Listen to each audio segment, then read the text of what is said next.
baik. Dengan tauhid, kita tingkatkan tauhid, ini akan menjadikan agama kita menjadi kuat.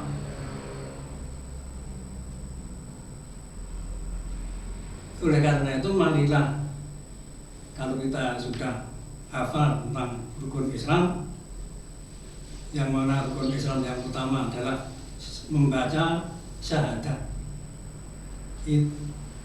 Bacaan syahadat ini jangan sampai hanya dihafal saja.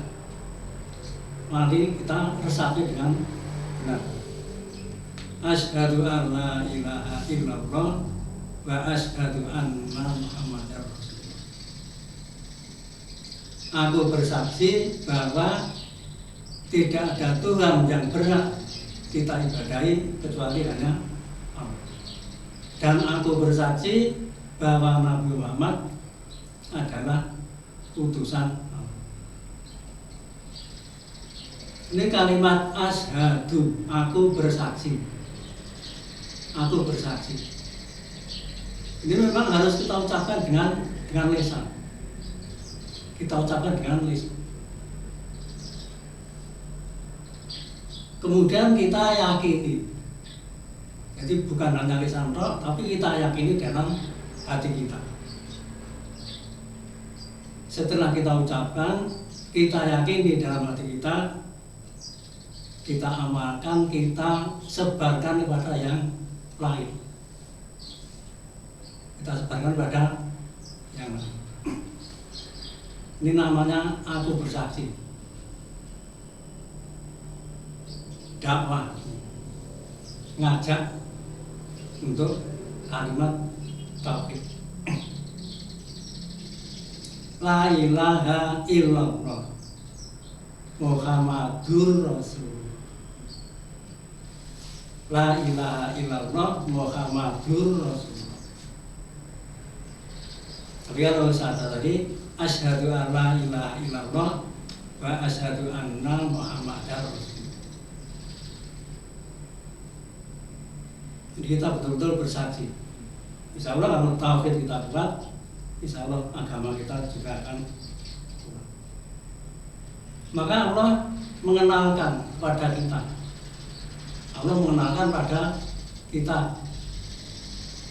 Pertama-tama Allah mengenalkan namanya. Innani, sesungguhnya aku. Anallah, aku adalah Allah. Dia Allah mengenalkan asmanya, mengenalkan namanya, bahwa aku adalah Allah.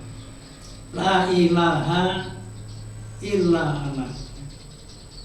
Kemudian Allah mengenalkan juga bahwa tidak ada sesembahan yang berhak untuk disembah dengan benar kecuali anak Allah, kecuali saya Allah.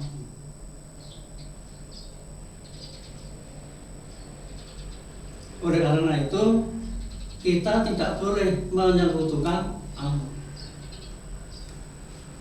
Laqad ba'atsna fi kulli ummatin rasulan an ibudullaha wajtanibut taghut. Dan sesungguhnya kami telah mengutus Rasul pada setiap umat untuk menyerukan sembah Allah saja dan jauhilah taghut.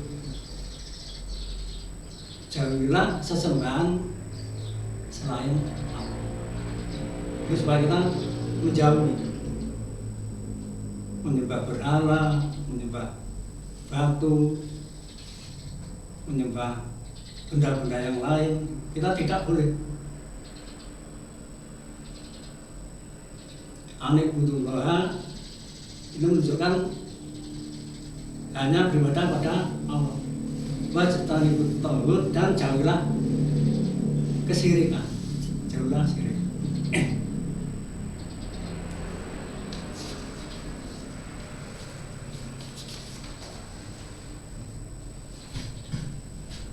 Kemudian Allah memerintahkan lagi, fa'budni, maka beribadahlah pada aku. Jadi Allah mengenalkan namanya Allah. Kemudian Allah mengenalkan juga bahwa tidak ada Tuhan yang disembah kecuali Allah. Kemudian Allah memerintahkan fa'budni, maka beribadahlah pada Allah. Jadi kita tidak boleh beribadah pada yang lain selain Allah. Nah, bagaimana cara beribadah kepada Allah? Maka Allah mengutus Rasulullah untuk menyampaikan Al-Quran supaya hambanya dapat beribadah. Maka di dalam kita beribadah itu harus mencontoh pada Rasul. Bagaimana Allah, bagaimana Rasul mencontoh bagaimana cara beribadah.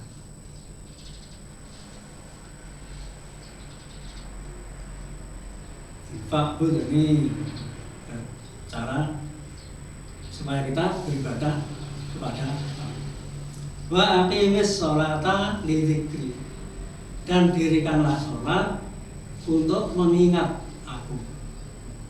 Jadi Allah tadi memerintahkan supaya beribadah hanya kepada Allah. Kemudian Allah juga memerintahkan supaya kita mendirikan sholat, supaya kita ingat pada Allah.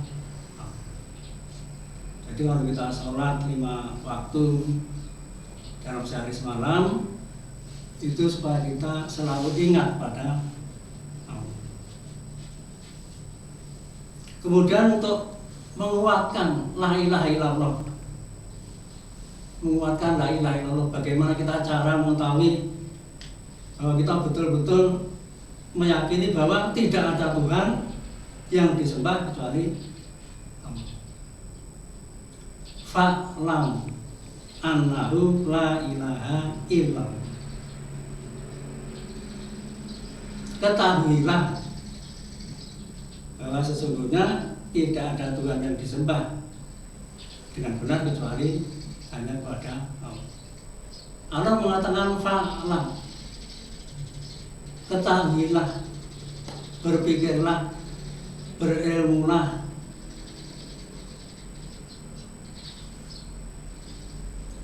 Ingat-ingatlah.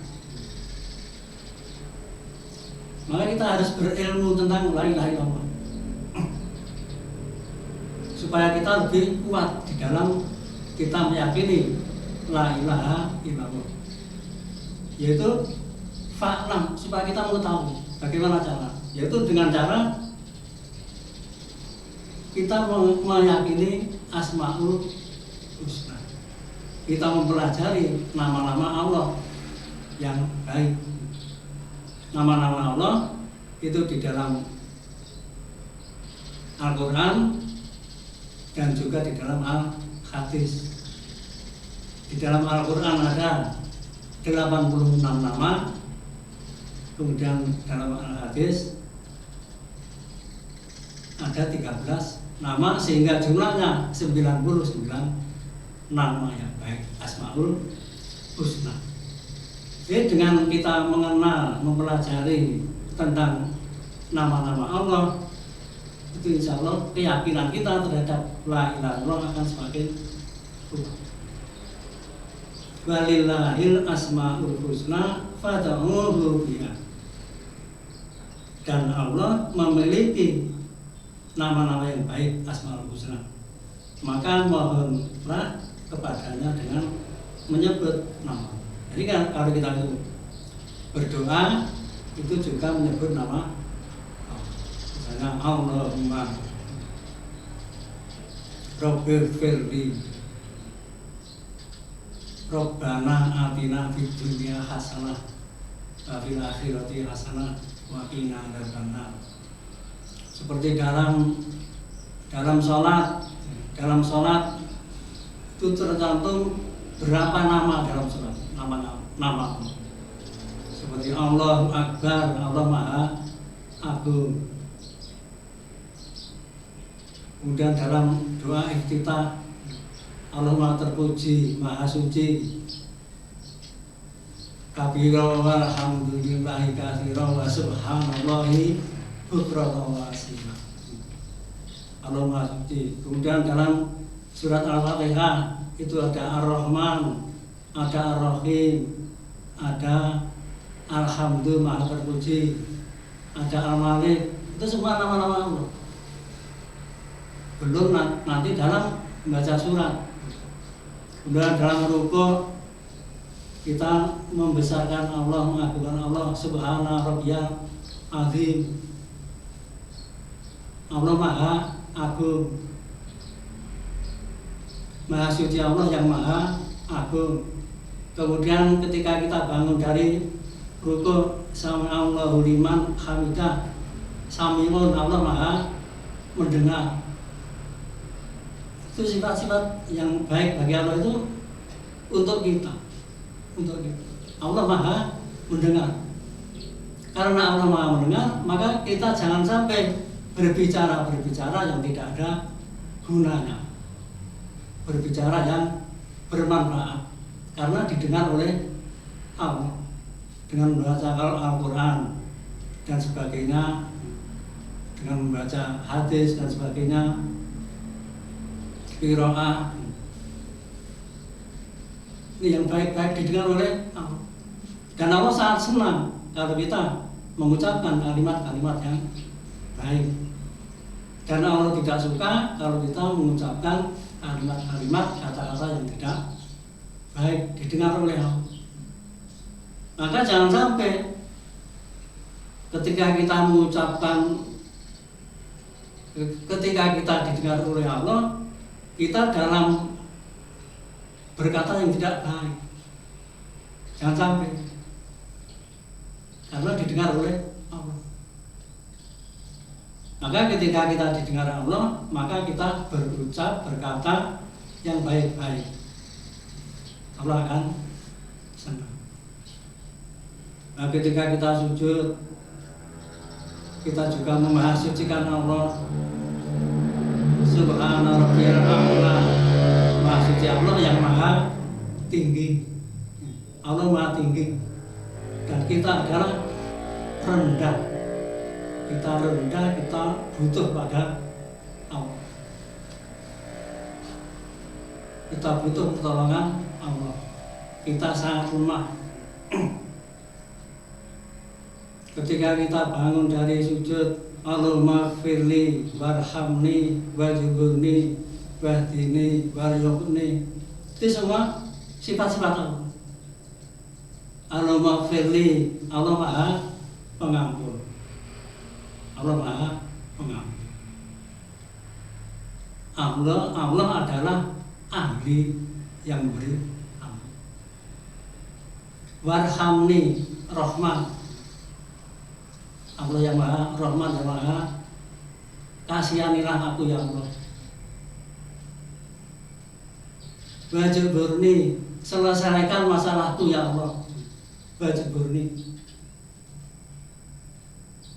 selesaikan permasalahanku ya Allah. Itu dari asma Allah Al-Jabbar.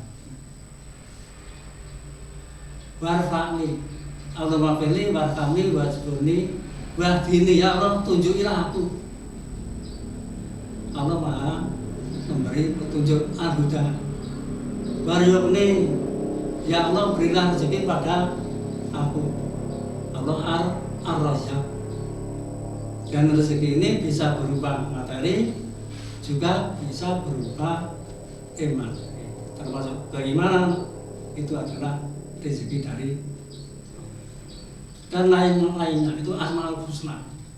Dengan kita mempelajari tentang Asmaul Husna, yang mungkin ketika kamu sekalian anak-anak di TK atau mungkin di SD juga masih menghafal nama-nama Allah yang jumlahnya 99.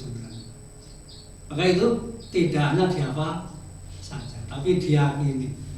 Itu akan menguatkan tauhid kita kepada Allah.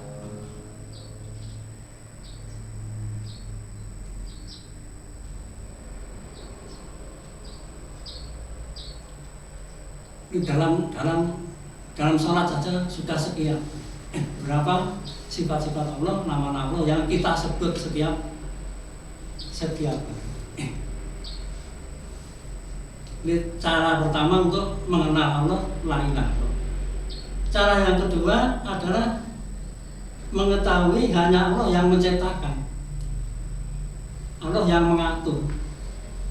Ini adanya gunung, adanya bulan, adanya matahari, tumbuh-tumbuhan, laut dan sebagainya. Itu kalau kita betul-betul merenung, itu betapa agungnya Allah. Itu semua untuk kita semua. Allah yang mengatur alam ini. Maka Allah Hayyul Qayyum. Allah Maha Hidup dan tidak tidur. Tidak tidur. Karena apa? Karena mengurusi makhluknya.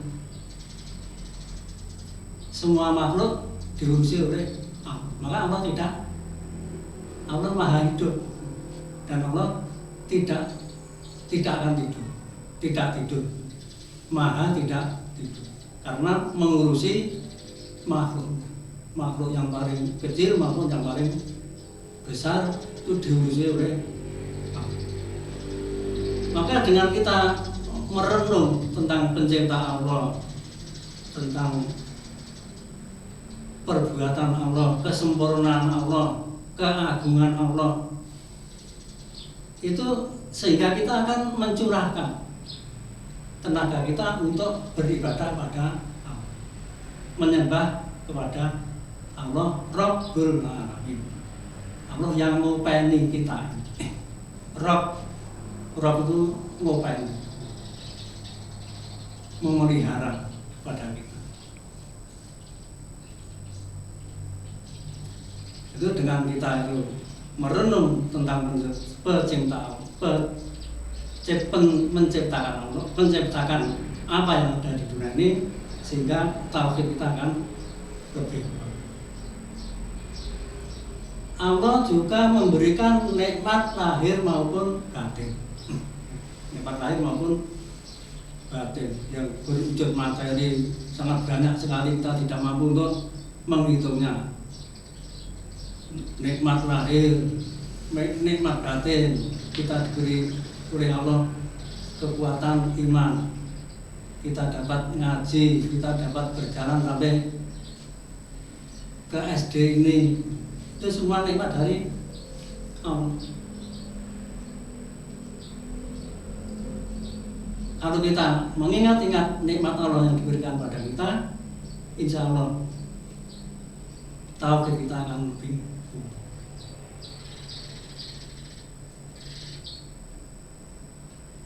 Dan juga Allah memberi pertolongan kepada orang-orang yang menegakkan kalimat la ilaha illallah, seperti para nabi, para rasul.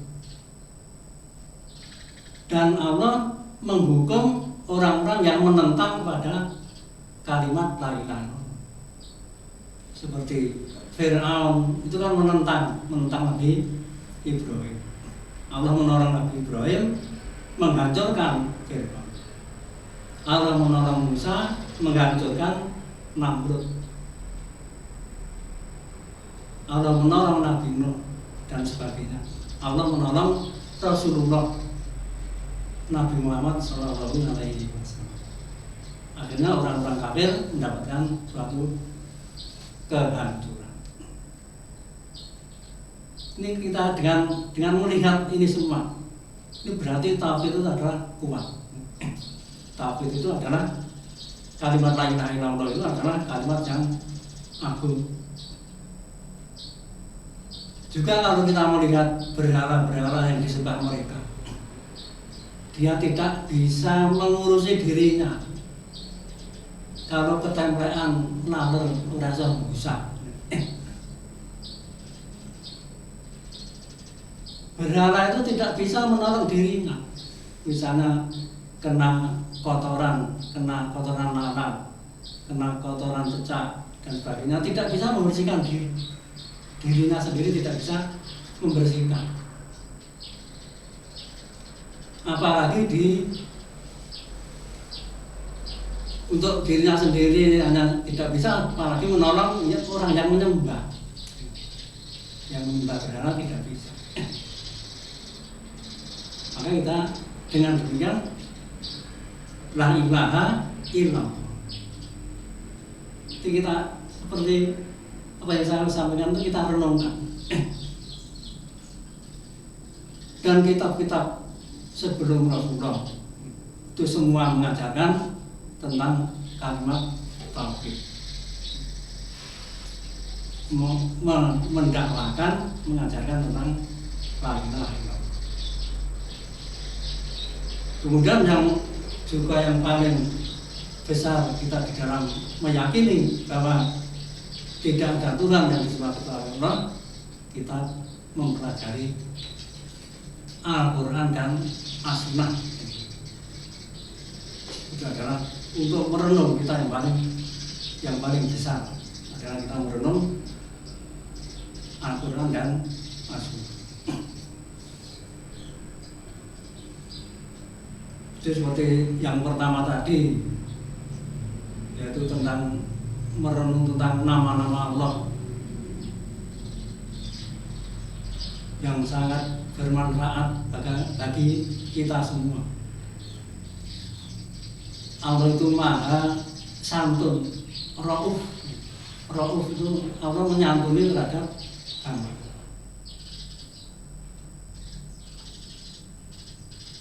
Dalam surat An-Nahl itu dikatakan, dan ia memikul beban-beban kalian ke suatu negeri yang kalian tidak sanggup. Yang dimaksud iya di sini adalah kendaraan. Kalau kendaraan itu dulu kuda dan unta. Ia memikul beban-beban kalian. Orang-orang pedagang dulu itu kalau pergi ke negeri Syam itu berjalan kaki dengan muatannya itu dengan unta. Beban-bebannya digendong oleh unta, berjalan ke negeri Syam, ke negeri Yaman. Itu jauh. Itu jauhnya itu hampir, kalau hitung dari sini sampai Sumatera itu berjalan dengan membawa beban-beban. Dia memikul beban-beban kalian ke suatu negeri yang kalian tidak sanggup sampai kepada. Jadi mau digotong dewe siji-siji, digendong dewe pedagang tadi, gendong dewe yang Sam ora iso, ora kuat. Maka digendongkan pada kuda tadi, pada unta-unta tadi. Pomo iso tenan angel ngusumi ngono angel. Memayakan. Dan Allah mengatakan sesungguhnya Robmu, Rob kalian adalah benar-benar maha penyantun lagi maha. Jadi Allah menciptakan kuda, menciptakan unta untuk mengusung barang-barang tadi, itu adalah karena santunnya Allah pada hamba. Ini kan kita tidak tahu. Sekarang mobil-mobil membawa dagangan itu mau diusungi dewe, itu kangelan ada mobil. Itu karena Allah maha penyantun, santun terhadap hambanya. Tapi kadang-kadang kita disantuni itu tidak sadar. Allah maha penyantun. Mungkin anak-anak sekalian berangkat ke sekolah dari Trujo, dari Wonosari, dari Dranggo, dari Cawas, dan sebagainya. Ini bagaimana kalau kamu berjalan kaki? Kalau kamu kesini berjalan kaki tiap hari, apakah kamu kira-kira sanggup? Maka Allah menciptakan besi, menciptakan bahan-bahan untuk kendaraan itu. menciptakan listrik, menciptakan bensin dan sebagainya. Kemudian manusia merangking. Jadi manusia itu hanya tinggal merangking. Alat-alatnya, bahannya sudah diciptakan oleh Allah. Sehingga menjadi motor, sehingga menjadi mobil, sehingga kita dapat kesini dengan mudah. Kita dimudahkan oleh Allah. Allah Maha Penyantun. Maka kita kalau naik kendaraan itu kita berdoa pada Allah. Subhanallah saharana ada wakun alhamdulillah wa inna ila rabbina lamun. Kita menyadari bahwa saya dapat berjalan yang jauh, Allah memberikan kendaraan. Ini santunnya Allah pada kita. Kadang-kadang Allah menyantuni kepada kita, kita kadang-kadang tidak sadar. Maka kita harus bersyukur pada Allah, karena Allah telah berbuat baik banyak pada kita. Maka kita kuatkan, tidak ada Tuhan yang disembah kecuali Allah. Ini Allah Maha Penyantun.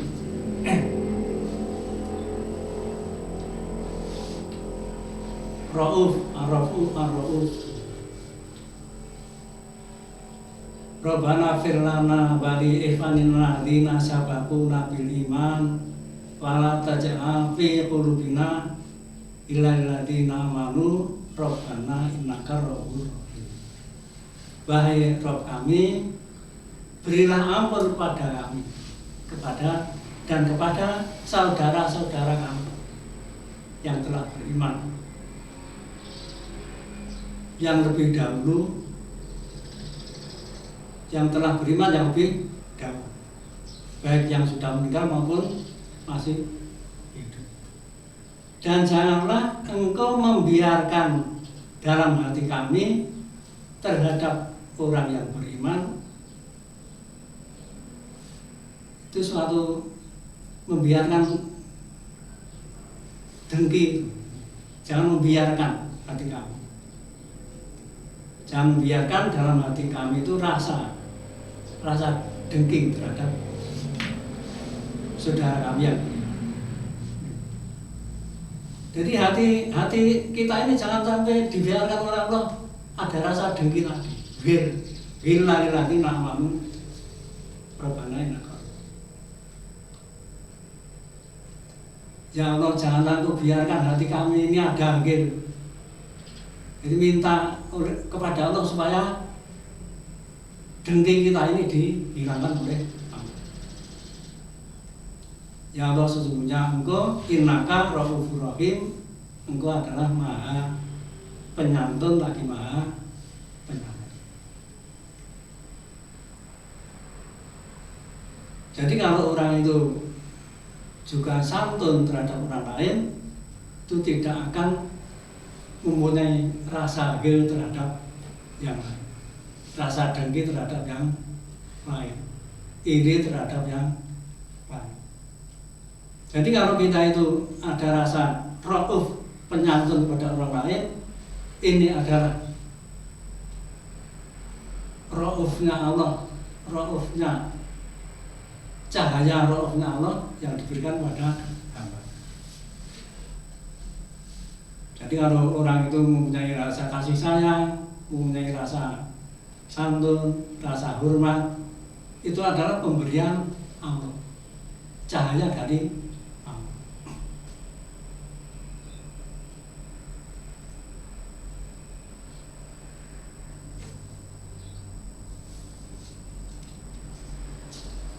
Asyhadu alla ilaha illallah wa asyhadu anna Muhammadar Rasulullah. Aku bersaksi bahwa tidak ada Tuhan yang berhak diibadahi kecuali Allah, dan bahwa Nabi Muhammad adalah utusan Allah. Ini kita yakin betul. Dan ucapan ini, la ilaha illallah ini harus kita ucapkan dengan ikhlas. Dengan ikhlas, tidak hanya di lisan saja, tapi juga dalam hati. Kita mengucapkan dengan ikhlas.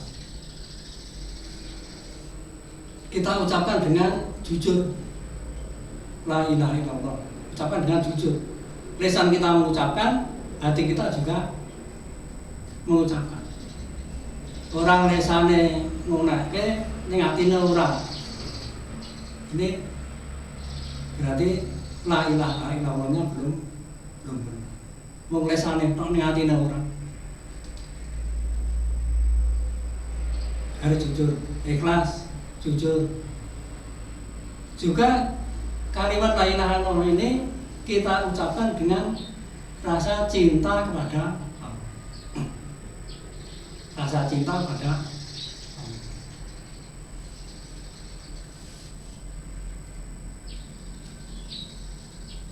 Seseorang belum dapat merasakan manisnya iman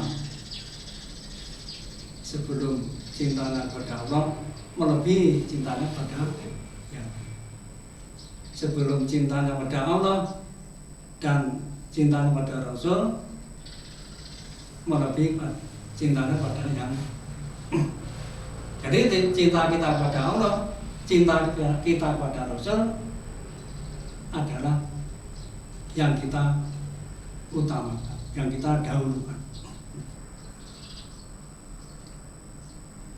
Kemudian kalimat la ilaha illallah ini harus kita ucapkan dengan tunduk patuh. Tunduk patuh. Mengucapkan la ilaha illallah ning ora salah. Ucapan la ilaha illallah ora ibadah. Orang nglakoni rukun Islam. Di antara adalah syahadat,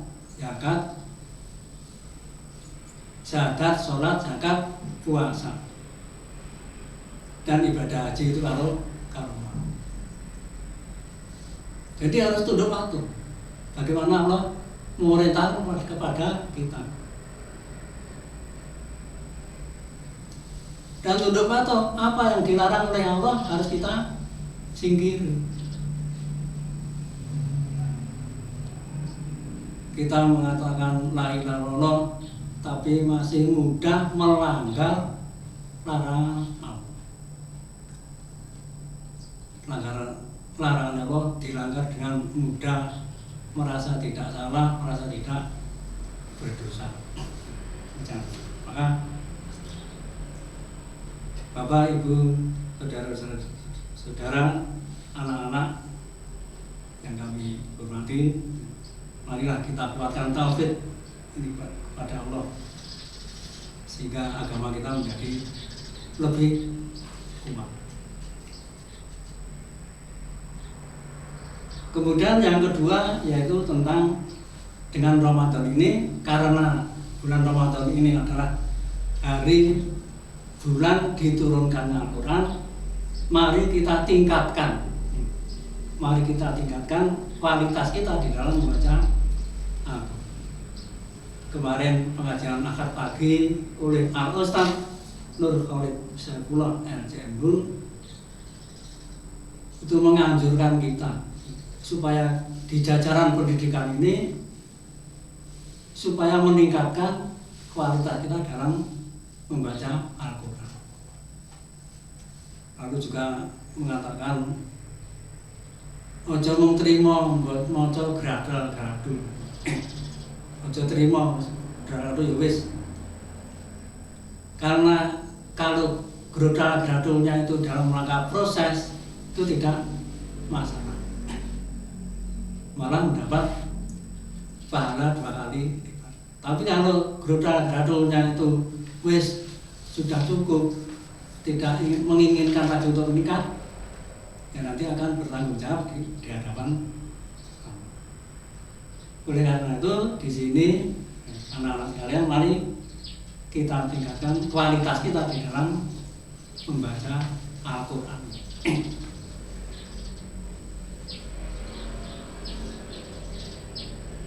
Huruf-huruf di dalam Quran itu mempunyai hak untuk dibaca dengan baik dan benar.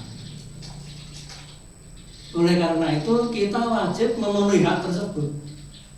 Karena huruf tersebut mempunyai hak supaya dibaca dengan benar. Nah kita sebagai orang yang beriman yang membaca, kita memberikan haknya tersebut. Kita wajib memberikan hak-hak huruf tersebut.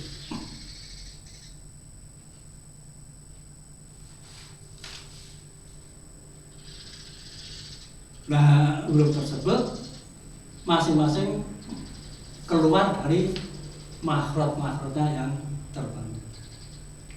Dari rongga hidung, dari tenggorokan, dari rongga mulut, dari langit-langit, dari lidah, dan dari lidah ini ada dari ujung lidah, dari samping lidah, dari pelataran lidah, kemudian keluar dari gigi geraham, ujung gigi dan sebagainya. Gigi bawah, gigi atas semua berfungsi.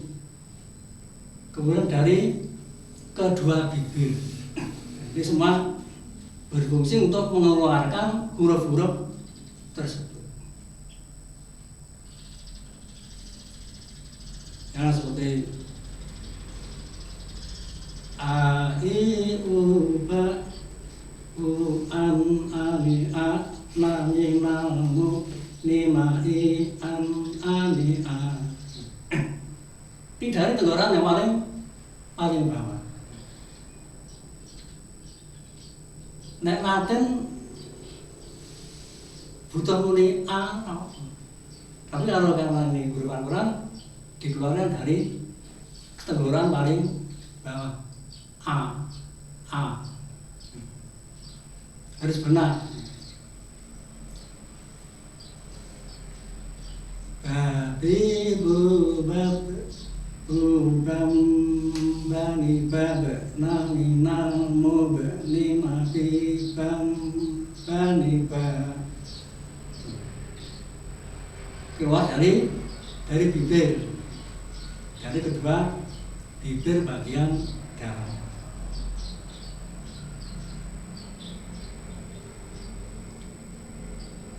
Tadi tu bat tu tam tanitat nani namut nimati tam tanita. Ujung gigi kita fungsikan, ujung lidah kita fungsikan, kemudian ditempelkan gigi bagian dalam. Ta ada sifat hams. Dan sifat hamas itu adalah sisa nafas dikeluarkan bat. Jadi desisanya hamasnya ini jangan membuat sendiri. Batnya di ujung lidah, hamasnya juga di ujung lidah yang terlempar di pangkal gigi bagian dalam yang menempel pada gusi. Ini nanti kita betul-betul kita pelajari, kita dalami dengan sebaik-baiknya. Ini tidak saya baca semua karena waktunya yang tidak cukup.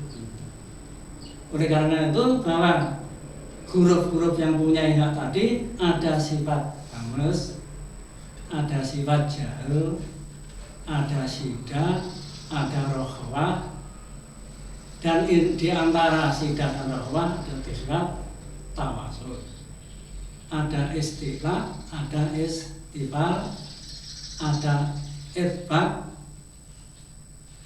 invita, ismat dan irfa. Nah ini perlu dipelajari. Apakah hamas, apa jahil, syiddah, rokhwah. Di antara syiddah dan rokhwah itu ada pertengahan, tawasul, pertengahan.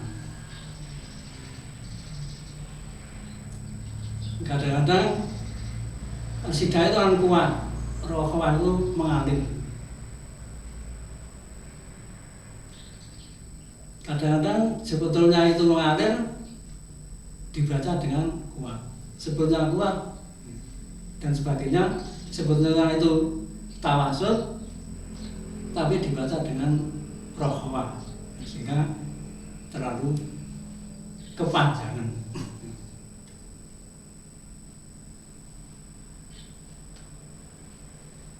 Dan ini seperti ini tidak sulit asal kita. Kemudian tentang hukum bacaan seperti nun sukun atau tanwin, seperti mim sukun itu nanti ada izhar harfi, idgham biguna, idgham bilaguna, ikhfa dan sebagainya. Itu semua harus kita ketahui karena ini adalah ayat Al-Quran. Huruf-huruf mempunyai hak-haknya sendiri. Juga ada bacaan panjang, bacaan panjang, bacaan dengung dan sebagainya. Mat, huruf mat, bacaan mat atau panjang itu harus pas, panjangnya harus pas.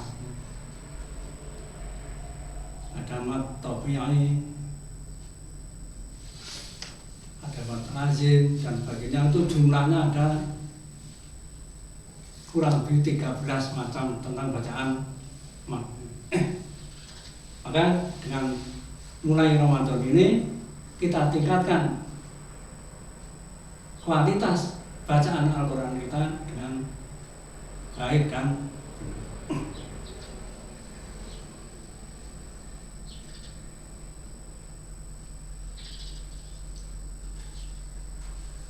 lalu di dalam bulan Ramadan Allah menurunkan wahyu yang pertama. Allah menurunkan wahyu yang pertama di dalam bulan Ramadan. Kemudian juga ada surat yang berkaitan dengan wahyu pertama. A'udzubillahi minasyaitonirrajim. Bismillahirrahmanirrahim. Inna anzalnahu fi lailatul qadr wa ma adraka ma lailatul qadr. Lailatul qadri khairum min alfi syahr. Tanazzalul malaikatu warruhu fiha bi'izni rabbihim min kulli amr. Salamun hiya hatta matla'il fajr. Nah, itu kita terapkan bacaan tadi dengan ilmu taksim. Kita terapkan. Jadi setiap huruf itu ada ilmunya, ada bacaannya bagaimana. Kemudian kalau dihubungkan dengan huruf lain juga mengandung hukum yang bermacam-macam. Inna anzalnahu fi lailatul qadr.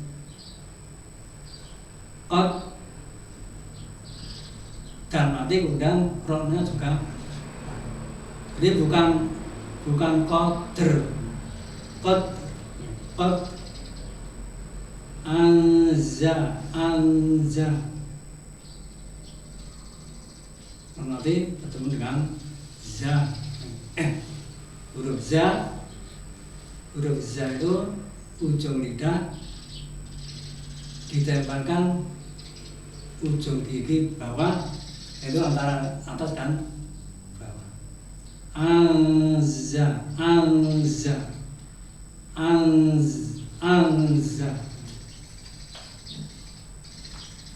sehingga keluar sifat sofir. Ini kita betul-betul kita perhatikan.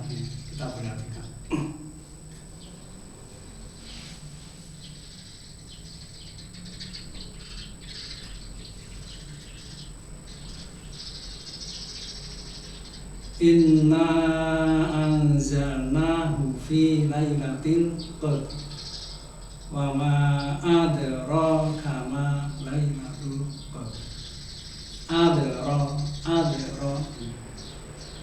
Nah, dal sukun mati di tengah. Itu adalah kalkula kecil. Jadi tidak kuat seperti kalkula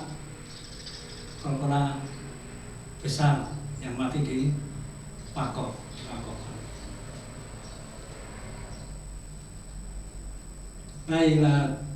Lailatul Qadri khairum min alfi syahr. Tanazzalul malaikatu warruhu fiha bi'izni. Tidak boleh bi'izni, tidak boleh mantul karena rohwah tadi mengalir. Bi'izni rabbihim min kulli am. Salamun hiya. Tidak boleh karena nun itu termasuk pertengahan antara sida dan rohwah, maka tidak boleh dibaca cekak nunnya salamun, salamun, dan tidak boleh salamun hiya juga tidak boleh. Maka nun sukun itu harus dibaca pertengahan antara kuat dan lemah. Jadi tengah-tengah. Insya Allah dengan kita mengeterapkan dari bacaan-bacaan tadi, insya Allah bacaan kita itu didengar dengan enak, didengar dengan indah, didengar tidak kaku, sehingga bacaannya menjadi lebih baik. Saya kira apa yang saya sampaikan ini hanya yang sampaikan tadi, mudah-mudahan sangat bermanfaat, terutama pada adik-adik anak-anakku yang saya cintai. Nah, mungkin ada masukan atau pertanyaan yang berkaitan dengan apa yang saya sampaikan, ini kami sampaikan pada para pendengar yang saya hormati.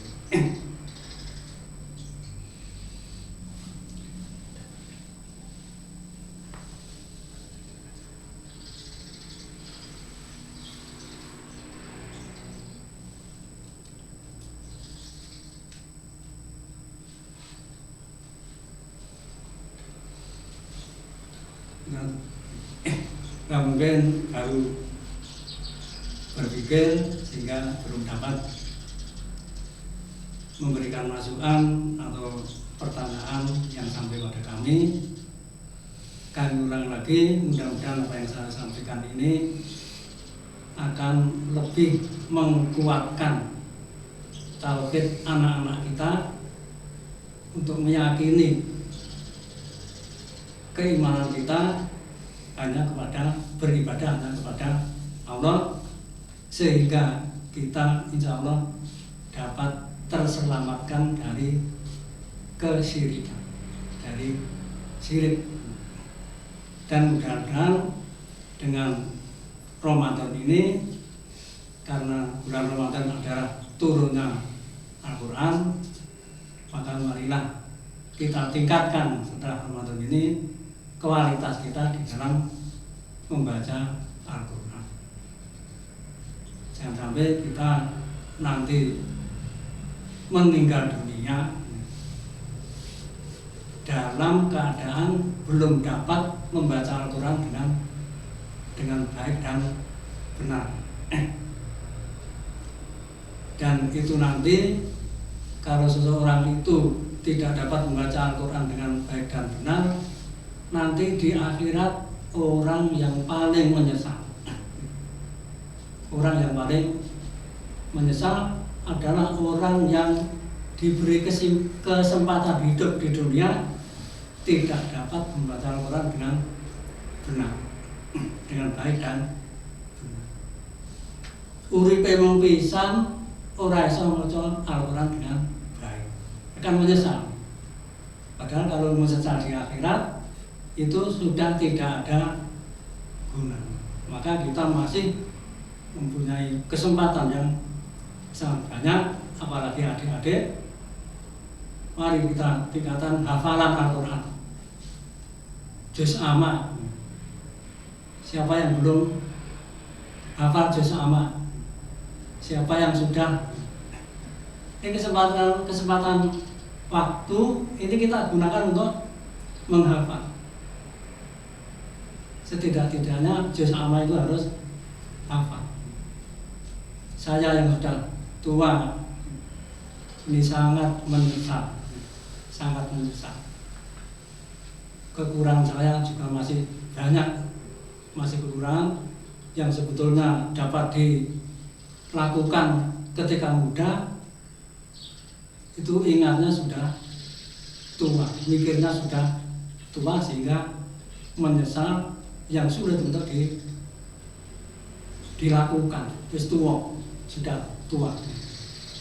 Maka kita tingkatkan hafalan Al-Quran, kita murojaah terus, waktu yang kosong kita gunakan untuk menghafal Al-Quran. Jangan sampai lalai dari membaca Al-Quran. Saya kira ada kekurangan, mohon maaf. Mari kita akhiri. Subhanallah, asyhadu an la ilaha illa anta, astaghfiruka wa atubu ilaik. Assalamualaikum warahmatullahi wabarakatuh.